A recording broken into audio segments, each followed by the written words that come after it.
maraming salamat. Thank you at sampu ng lahat ng chairman ng Zona 80. Palakpakan natin sila.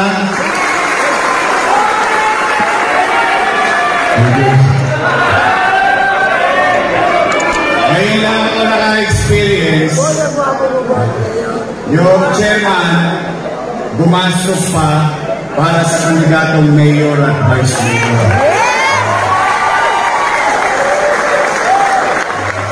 Di yun.